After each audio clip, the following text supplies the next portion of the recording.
You've probably seen the lefty activist class with their placards that say refugees are welcome. It sounds like kind words and they probably think they're lovely and wonderful kind people. But have no doubt, not all refugees should be welcomed.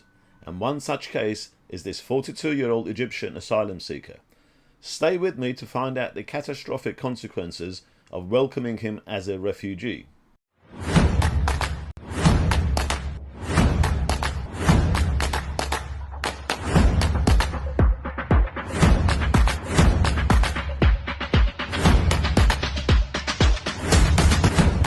His name is Abdelrahmen Adnan Abouelela, and is this unvetted Egyptian who was jailed last week for raping a woman in London's Hyde Park. And he should have never been welcomed into the UK. He was a convicted Islamic terrorist and part of a bomb-making cell in Egypt, and on May the 5th, 2015, he had received a 7-year jail sentence for his terrorist activities in Egypt. He and 6 other men were said to have manufactured explosives in a safe house flat to carry out terrorist acts such as the bombing of electricity pylons and gas lines. He was a member of the Muslim Brotherhood, which is banned in most Muslim countries except in Qatar, and also not in the UK.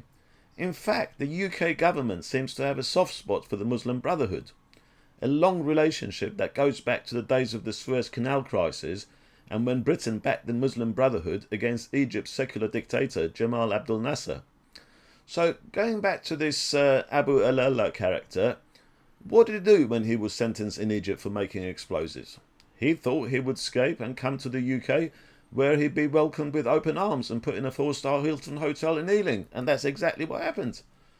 Home Office officials spent 17 months pondering over whether or not to grant his asylum application, despite apparently knowing about his bomb-making conviction before he raped the vulnerable woman in Hyde Park last November.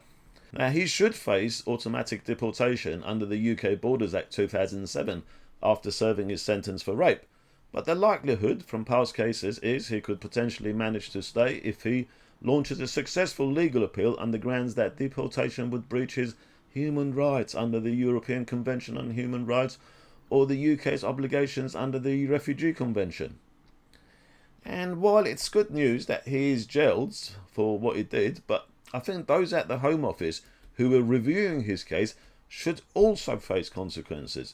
They were reviewing his application for asylum for 17 months before he raped a woman in Hyde Park. But it's not as if he was beating about the bush about his affiliation with the Muslim Brotherhood. He should have been rejected and deported straight away.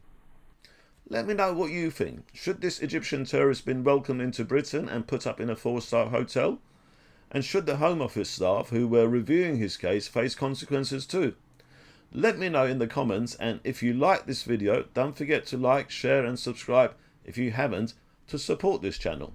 Thanks for watching.